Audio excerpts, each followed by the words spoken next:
And now we are moving on to the part of the segment I like to call Reasonment. And in tonight's hot seat, we have one of the longest standing members of the PAM Team Unity Party, Honorable Eugene Hamilton, and one of the newest members, Ninky Kevin Williams. Well, can I call you Ninky? Yes. All right, Ninky and Eugene Hamilton, welcome to the 869 Forward stage. All right, so I just want to start off with Ninky. Since you're new to the political arena, can you tell us just a little bit about yourself? Yes, greetings and blessed night to all. Well, I'm Kevin Ninky Williams, come from the village of St. Paul's. I grew up poor, humble, young man. Started to work basically from the age of 12. Oh, wow. Yes, from the age of 12, I worked at the St. Stevens Limited. And then I joined the police force when I was 18. Oh, you're an officer. Yeah, I was a police officer. And then, yeah, I was a police officer from the age of 18. And then after, I went over to the St. Kitts Navy Defense Force. Okay. Where I was enlisted as an officer, and I attained the rank of a captain. Wow. Yes, Captain Kevin Ninky Williams. All right, I'm going to address him properly from now on. So it's Captain Kevin Ninky Williams. Nice. Yes, and then I went to Public Works to work as the chief road engineer for another 9 years. So I've served the country for 25 years, and I'm now retired. Okay. Retired. Life goals? Yes, retired, and have my own company, Creative Engineering and Construction Services. I have about 35 workers, a staff about 35 now. And so I just take it upon myself now, and after hearing the cries of the people in the community, I decide to take my service to the next level to serve the people of my community. So yeah, it's really obvious that you have a passion for service and serving this country. I mean, what made you join Team Unity? You could have joined any party, you could have started a party. What made you join this party? Well, I've been around politics, basically watching on from security standpoint.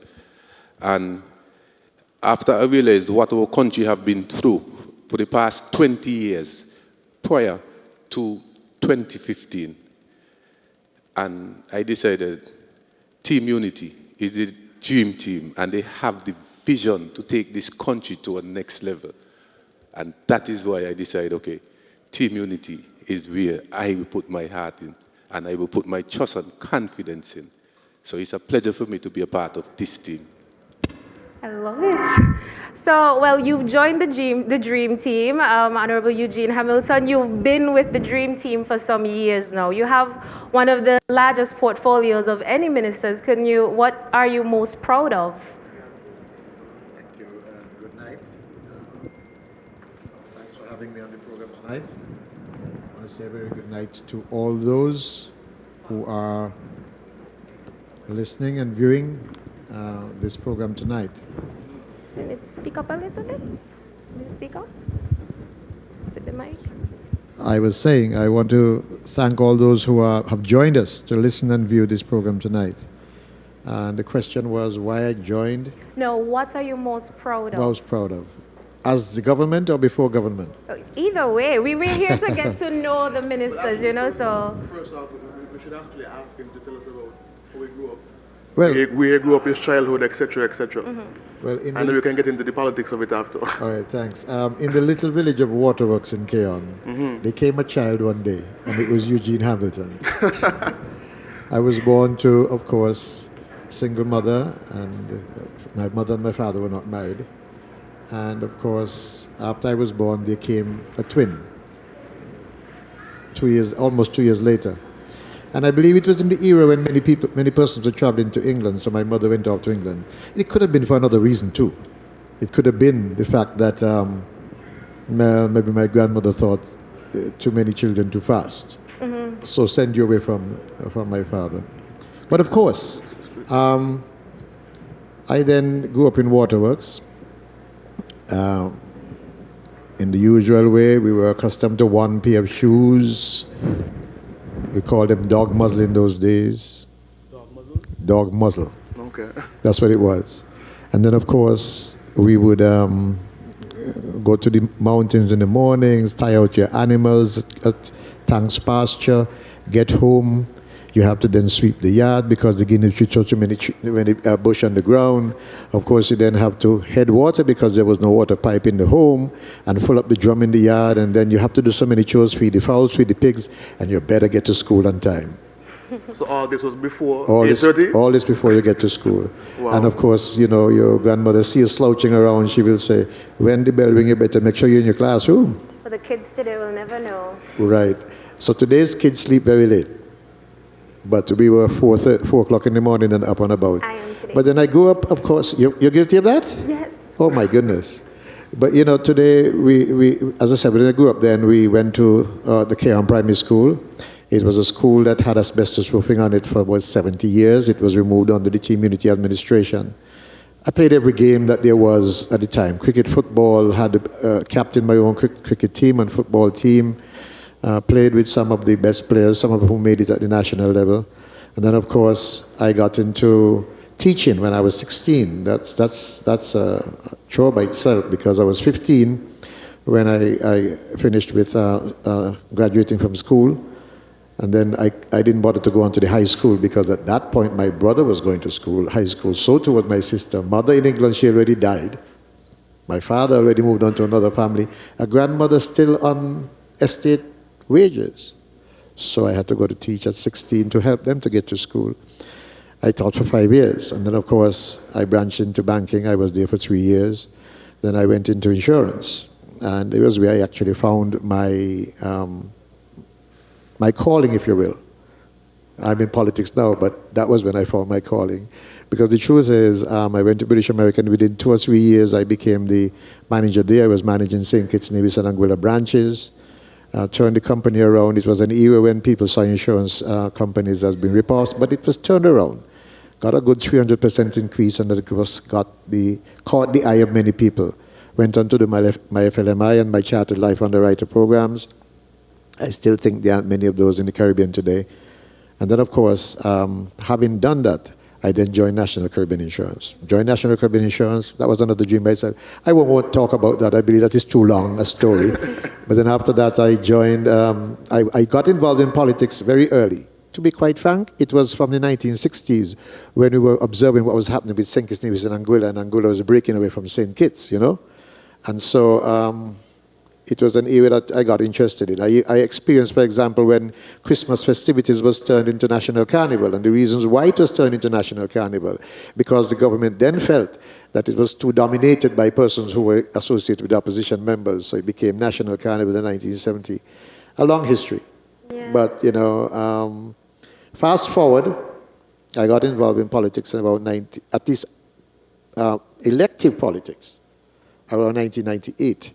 After Sidney Morris lost his seat. And I ran in 2000, I did not win. I ran in 2004, I think I threw away that one. Because having lost in 2000 by 459, I then lost by 86. But I always tell my good friend Timothy Harris that he was the one who caused me to lose, you know? Because I whispered to him that I'm going to beat his colleague Cedric Liebert about a year before he lost. And I believe they worked hard to make sure that I didn't win. If I hadn't whispered that to him, I would have been elected in 2004. You gave him the warning, yeah. So I learned from that, you know. You learn the lessons as you go along. Experience comes sometimes from failures. That is true. Right, so that's what happened. But I've enjoyed the years in active politics. I won in 2010, of course, when I ran for the third time. I ran in 2015, again, when I ran for the fourth time.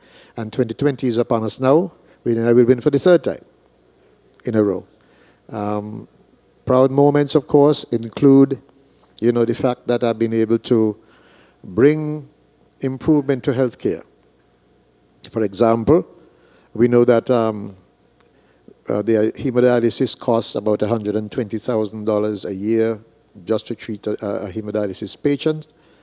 So we set about to introduce methods to identify kidney failure prospects early at the point of service at the health centers, so that we begin to institute measures to prevent them from being chronically ill. That's one of the proud moments. But one of the proud things, of course, is the way that we have transformed housing. Housing, of course, is one of those areas where every person, no matter how poor you are, you deserve to have food, clothing, and shelter. And shelter in a nation state that professes to be doing so well ought to be afforded to those who are less fortunate than most of us. That's why I turn to my Bible every time, and I say, you know, if you have the world's goods and you see your brother in need, you have to show compassion on your brother, because if you don't show compassion on your brother, God's love does not abide in you. And I see us having the world's goods. Even the very education you have is the world's goods, so you must use it to empower others. That's what I'm proud that we are able to do as a government, build houses, the quality houses that ordinary poor people can live in. I usually describe them as houses fit for kings and queens. I mean, I feel like I want to say congratulations, like congratulations for all you've achieved. And then you did say you needed to make an announcement here tonight that you were going to win. So Yes. advance congratulations to you. Yes, that goes without saying. And I'm working now to see if I can improve the numbers from last time. So what have you done to improve those numbers? Well, you know, you want me to go into my constituency achievements, and that's a long list. That's a long list, you know. And we don't But have so much seriously, time. we have some of the things that we have done have impacted the lives of young people significantly. Sports, for example, is one of those areas. I mean, when you go to Keon, basketball court resurfaced, new hoops, same in Keys, same in St. Peter's. The court not resurfaced there, but new hoops. Lighting of the field in Keon, people could now play football at night. You know, things that impact upon young people's activity, help them burn up this energy. And of course, I think that the fact that we've been able to provide PAP for families of under 3,000, do house roof repairs for those who have need for house roof to be repaired. We started a program called HELP. I don't know if you're aware, but in the 1980s, when the People's Action Movement came to power, about 80% of the people didn't have running water in their homes. Therefore, they had no flush toilets and so on. And that improved significantly in those 15 years of PAM. And it's somewhere, I don't know the exact figure now, but still there are about 400 or 500 homes in the country that don't have running water and don't have flush toilets today. Wow. And that's something we have to work on to improve in the next term.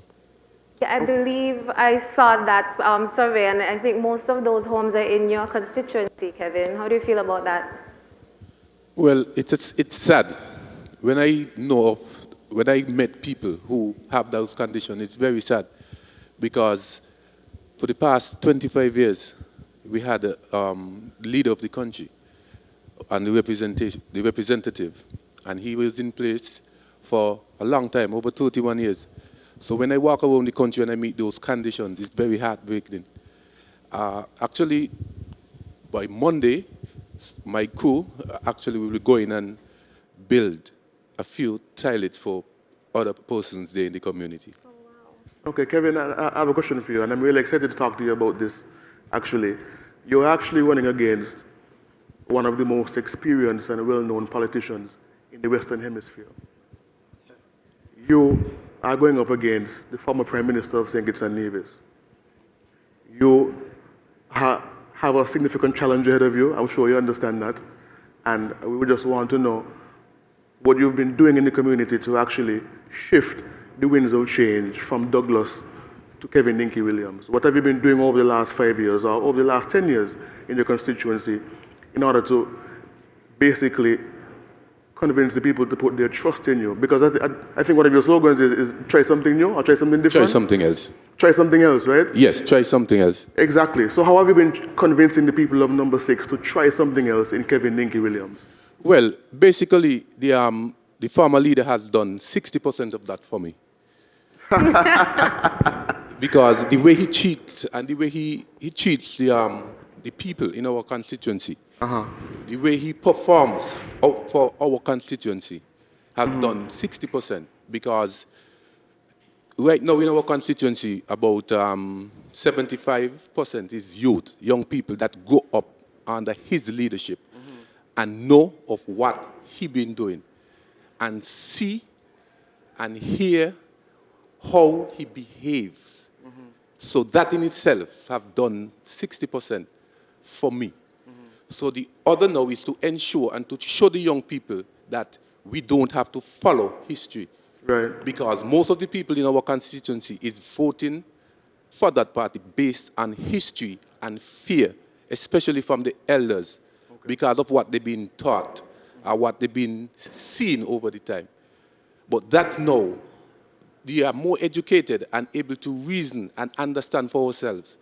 And the young one now really see the difference and know that we have to change. In order to be taken seriously, we have to try something different. And that is why we will say to Uncle Dougie, thank you for the 31 years of service. Thank you, and Dougie. we will try something else. Okay, so you started campaigning when? Like how far back? Well, I've been around the politics. Well, not campaigning, because it was speculating because of the way I live with the community. Right. People been saying since about 2013 that Ninky is the one who coming up against Dougie. So it was almost like natural selection. Right. And over the years, a lot of my friends, they've been victimized and beat up for that, for being associated with me in those times. And I can imagine, yes. yeah, but they crumble along the way. But So we see others that fill the spot, and we will get through. that's good. So you've been, in the streets in number 6, talking to the people, visiting homes, canvassing. What kind of feedback are you getting from the residents of number 6? Well, in number 6, it's overwhelming. I'm embraced because I am one of them. Okay. They know me. They see me grow up. I sit on the corner with them. I drink Guinness with them. I talk. I play sports with them. Right. I share what I have with them. I help them. So they know me.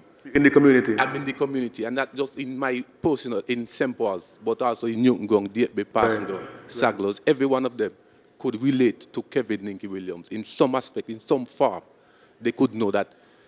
And I've tried a lot of businesses, that really have to really help around in the community. Like I had passenger bus. I did fishing. Okay. So all of that make me relate and help people in a lot of ways. So That's good. I'm out there all the time, and I've been with them for a long while. So I think this journey is going to be successful. Okay. Honorable Hamilton, the tough question. Why you and not Joe? As you well know, I get things done. Drew talks about getting things done. Okay. And so the world is not changed by what you say, but by what you do. In the 5 years, in particular the 5 years which I've been a member of the government, the work of the ministries that I am responsible for have impacted the lives of almost every man, woman, and child in the country. Agriculture is one of the major ones because everybody has to eat. And despite the fact that we do have heavy importation bill is heavy, local products are being sold in our markets. And as I mentioned to you earlier, that we have produced at least 400 more metric tons in 2019 than we did in 2018. Okay. We have impacted the lives of some of the people who were doing undesirable things, things which our society did not accept. We are told that, the most collective sentiments that we have should not really accept undesirable behavior, because if we do, it would lead to the destruction of our society. And that's why we have moved towards eradicating crime, because it is an undesirable outcome. And so agriculture, some of them have gone into agriculture and doing very well, producing food that is sent to the hospital or to the Cardin home, to the prisons, and some have even been sold to our neighboring islands. Okay. They're fully engaged, quite a lot of them. In fact, in one farm in Keon, 7 acres was allotted to a group of youngsters who are producing daily. And we have assisted them, provide wire for them, So why me and not you? For that very reason, empowering people, empowering young people, empowering people who want to see this country grow. I did say earlier, we do rather than talk. The next term, there are some significant things to be done. One of them is introducing universal health to this nation state. My record of introducing universal health is there. Back in 1993, I introduced universal health coverage to the public servants. Every public servant, from the Governor General to the drain sweeper, is covered by universal health coverage. Okay. They get their teeth done, they get their glasses done, they get their normal routine doctor's bills paid. Every public servant today who has comprehensive health insurance must know that in 1993, I introduced that to the government. There's a history of it when it was introduced, which I wouldn't go into. But thanks today, every public servant still has universal health coverage for which they do not pay. I didn't even know that. That's correct. It's one of the fringe benefits that the public servant never had that they now have since 1993. So I'm proud of doing things. And I mean, we could go into so many different things, talk for hours on things that are being done. But I don't know if you know, I heard my good friend Linky, and I really applaud him and congratulate him for joining this, the team, because he will learn that politics does take a toll out of you. But I know from what he said so far, he's a fellow who likes to give and give. I was like that, and I'm still like that. In my youth, like him, when I was as young as him, I was a ballroom dancing teacher. I taught ballroom dancing. Things like those, you can engage so many people in St. Peter's, in Keon, and so on. And then, of course, I was playing cricket, captaining teams, football teams. I was into almost everything social. You have what you call talent shows. That, of course, calls for you to be giving and giving and giving all the time. When I got involved in working, for example, when I was at National Caribbean Insurance, for example, practically all I worked for would go in helping the guys to buy boots and bats. I still remember the day when we gave the youngster who gave the independence address last year. His name escapes me now, but he did the independence address last year. I remember when he got his first bat, when he made the team, the St. Kitts team. He got it from us at National Caribbean Insurance. So I've been there, engaging and giving all the time. So that is why even today, many persons whom I taught and whom I assisted remember the days when they were assisted or helped by the work of the hands that now hold so many ministries like agriculture, etc. Okay, brilliant. So we're almost out of time for this segment. So I'm going to ask you one last question each. But before that, the Prime Minister actually made some comments, I believe it was yesterday, in terms of the plans for housing going forward if Team Unity was to be re-elected. And he mentioned that a particular set of houses were actually being allocated to young men in the various communities. Historically, I mean, even in the US and Canada, government housing is usually reserved for, single women with children, etc. And it has been that way in St. Kitts for quite some time too. So I was actually very pleased to hear that, the young men are going to be given opportunities to own homes once Team Unity, or if Team Unity is re-elected. So I apologize. Wait. You see the look you just gave me? Sorry, when Team Unity is re-elected. When Team Unity. So I'm very happy to hear that. Yeah, I think the Prime Minister's comments comes on the heels of what we did in St. Peter's.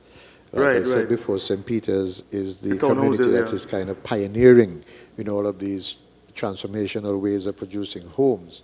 We built a home in Paris, I should say a property in Paris. 2 buildings. Where there were studio apartments on the ground floor, 3 single studio apartments and 1 studio apartment on the first floor, and a 2-bedroom on the other floor. Those units can accommodate that youngster who perhaps is Not so ready to commit and settle down yet. but that is one. Yeah. Or the youngster who thinks that he's more of a man now, Right, and he wants to The move bachelor out. pad. He wants Right. to have, he So wants he to have can- his A own little place. freedom. Right, and so that can accommodate him. But it also can accommodate the battered woman, as you say, or the homeless person for that matter. In fact, it was only yesterday, I think it was, that Minister Wendy Phipps called me to discuss with me the prospects of one person getting a room because of a situation that they face. We have offered that opportunity to the ministry, so someone who is in that condition can go there and be housed. The idea is not necessarily to be charging persons who are in that state, but of course the bachelor type person who is of course out there working, and so he will have to cover the costs. Right. The idea of course is that has been done in St. Peter's, and the success of that will help to get support for us doing it in other parts of the country. And I'm sure Ninki coming in will want to have something like that out in St. Paul's. Brilliant. We also have in St. Paul's the townhouse, which looks more like a condo nowadays. And so I think that's why the Prime Minister made the comment. He recognized that women have been predominantly selected in getting these houses, mainly because the woman tends to have the family with her. Yeah, and there's a problem with that. Right, and so they naturally get first opportunity. But the opportunity some men have got. Let me make it clear. Men have gotten. Yeah, of course. But in the future, with that design, before you go up to university, you have your own pad, or if there's a home in which there are too many grown-ups and sharing beds, you want to get on your own, Right. you can accommodate that. So in the new term, we will focus more on finding the kind of buildings and homes that can accommodate people like that. Okay, wonderful. Ninki, last question is for you. What are your plans for number 6? Well, Very briefly. yes, my plan for number 6 really is that I want to see the youths and the people of number 6 break away from that culture, to break away from that culture that has been haunting us for decades. Mm-hmm. And I have a challenge tonight for the young people in my area. I want them to sit down with those enforcers who are demanding that they support labor, to ask, what have we achieved over the past years under labor? As a community. As a community. What has we achieved as a community? What our household achieve under labor, and what you achieve under labor, pointing to their parents, especially those who have a lot of siblings in their houses, because you would realize that within their household, they still bungle together. And no land allotted to them, no house earmarked for them. So it's basically, they're not moving. So I want to challenge them to ask that question. What have we achieved over the past years? What have we achieved? And if the answer is nothing, then try what? something else. Try something else. And I, Kevin Ninki Williams, will deliver for the people of number 6. Brilliant. Well, gentlemen, thank you very much for coming and joining us this evening. Honorable Hamilton, Captain Williams. Captain Williams, say it right. Thanks for joining us, and all the best of luck next week, Friday, at the polls. Yeah, thank you.